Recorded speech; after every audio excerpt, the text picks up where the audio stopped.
mahasiswa teknik industri dari Mercu Buana. Di sini saya ingin menjelaskan tentang jurnal yang membahas tentang experimental characterization of dynamic mechanical properties of hybrid carbon Kevlar reinforced composite with sandwich configuration. Jurnal ini disusun oleh dua orang. Yang pertama M. Srivatsafa dan PS Ramasrekat. Dibuat tahun 2019, diterima di Sendirect 2020. Jurnal ini berasal dari India, dari School of Mechanical Engineering, Vitab University, Amaravati. Sebelum masuk materi, saya ingin menjelaskan tentang karbon Kevlar. Mungkin bagi penggemar otomotif pasti tahu apa itu karbon Kevlar.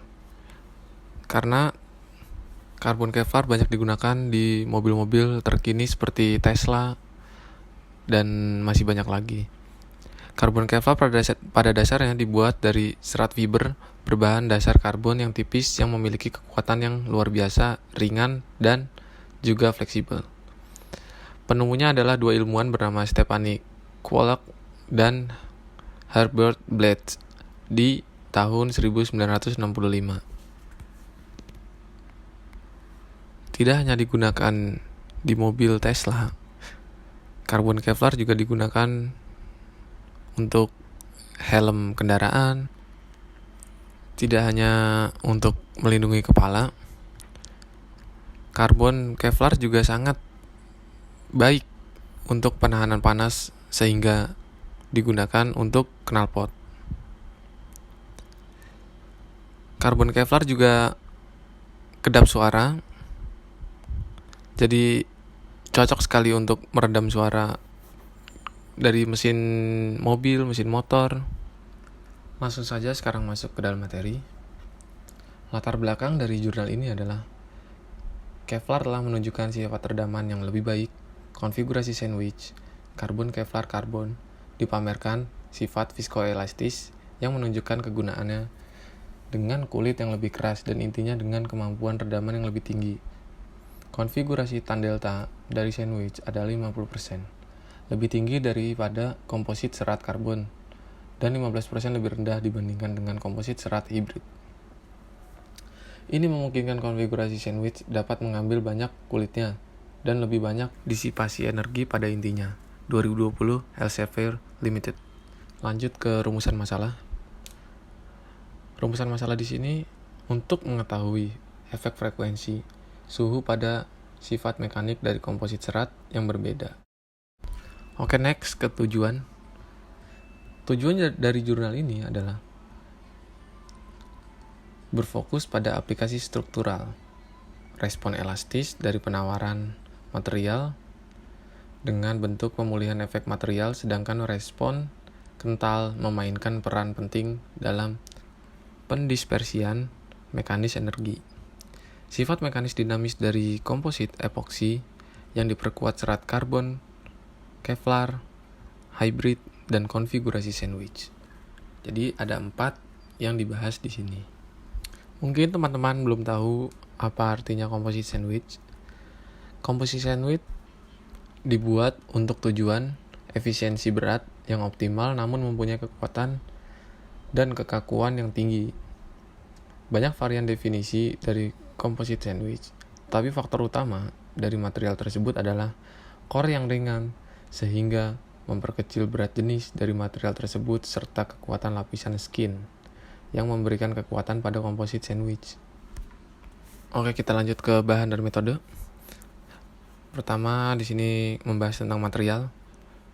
Serat karbon 2 arah diperoleh dari komposit CF. Kevlar dan serat hibrida diperoleh dari komposit berteknologi Mark PVT Limited.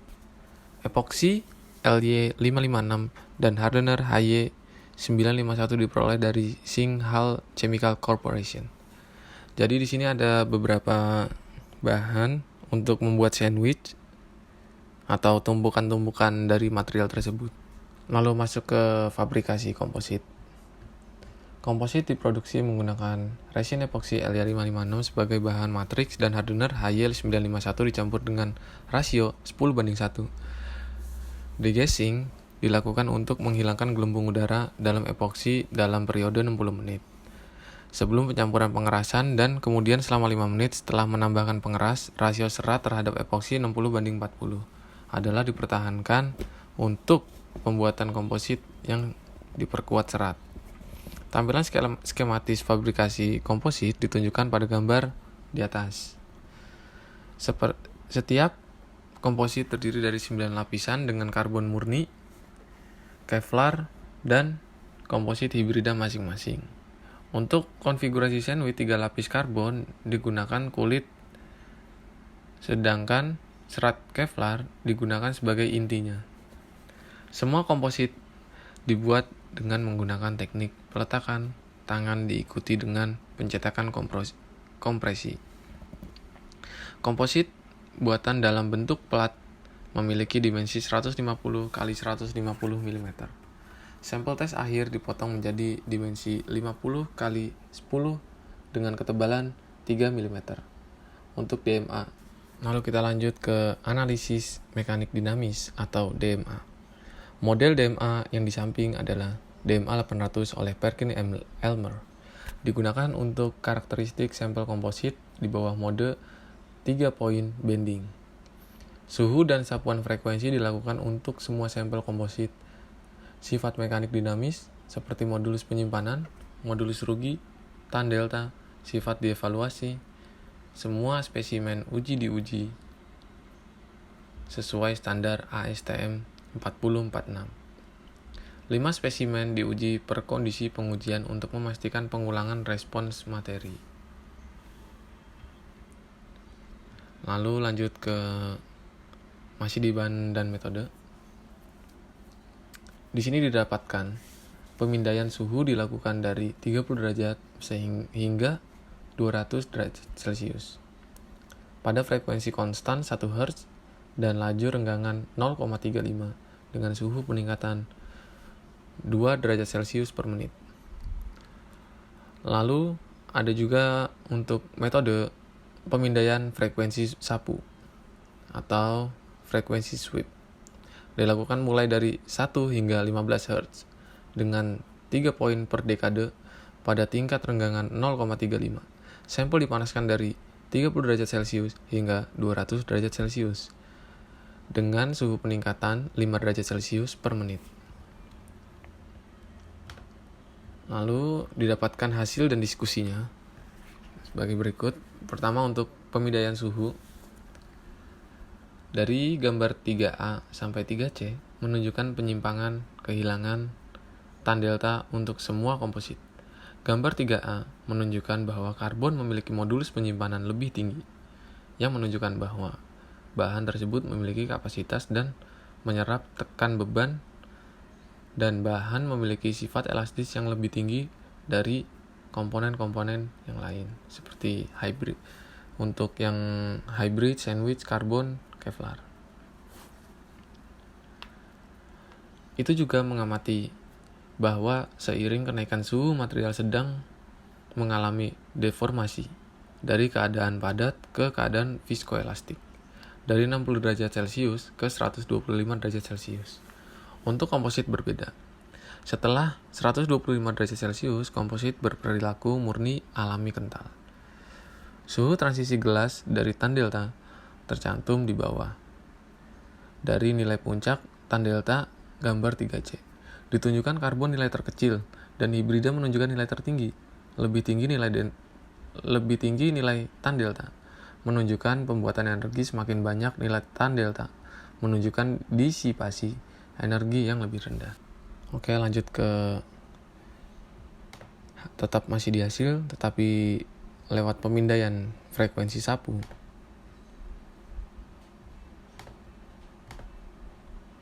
Pertama, kita amati atau dapat diamati bahwa komposit konfigurasi sandwich menunjukkan nilai modulus loss lebih tinggi sebagai frekuensi meningkat, yaitu 22%. Modulus loss meningkat dari 1 menjadi 10 Hz. Lalu lanjut ke gambar berikutnya. Dapat diamati bahwa dengan peningkatan frekuensi modulus penyimpanan juga meningkat.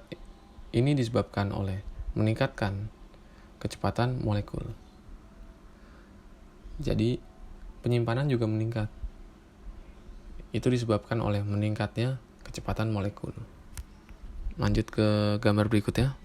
Dapat diamati bahwa komposit-komposit menunjukkan lebih dari nilai delta hingga frekuensi 4 Hz dan menunjukkan karbon paling sedikit nilai tan delta, yang berarti komposit hibrida menunjukkan lebih banyak sifat peredam dan komposit karbon menunjukkan lebih elastis tingkat kaku, dan juga diamati bahwa nilai tan delta meningkat dengan frekuensi, yang menunjukkan pada frekuensi rendah komposit menunjukkan integritas struktural, tetapi karena frekuensi meningkat komposit sehingga kehilangan sifat ikatan mereka yang mengakibatkan pengurangan integritas struktural. Komposit serat hibrida meningkatkan tan delta sebesar 44%, sehingga pemindaian frekuensi dari 1 hingga 10 Hz. Gupta et al.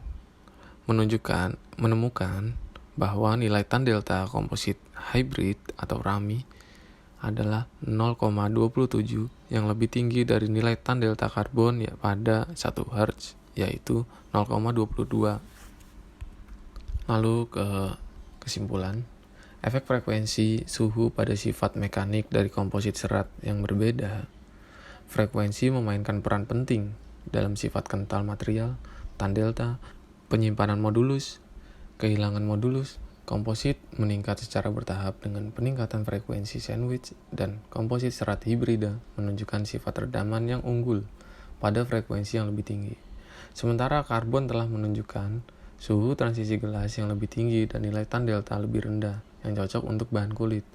Jadi, dari jurnal ini saya dapat menyimpulkan bahwa untuk karbon lebih baik atau lebih cocok untuk kulit dari sandwich tersebut atau lapisan luarnya. Dan untuk lapisan dalamnya, untuk meredam, kita bisa menggunakan serat hibrida. Karena dari jurnal ini kita dapat melihat sifat redaman yang unggul pada frekuensi yang lebih tinggi, yang mengartikan sifat redaman serat hibrida paling baik daripada material yang lainnya. Kita sudah sampai di penghujung materi. Saya mohon maaf apabila ada kesalahan kata atau kesalahan penerjemahan saya. Apabila ingin dikomentari, boleh di bawah. Jika ada yang kurang paham, boleh dikomentar di bawah. Mungkin teman-teman yang lain bisa membantu. Dan apabila Anda suka dengan video ini, tolong klik tombol jempol ke atas. Apabila Anda tidak suka, tolong klik tombol jempol ke atas juga. Oke? Sekian, wassalamualaikum warahmatullahi wabarakatuh.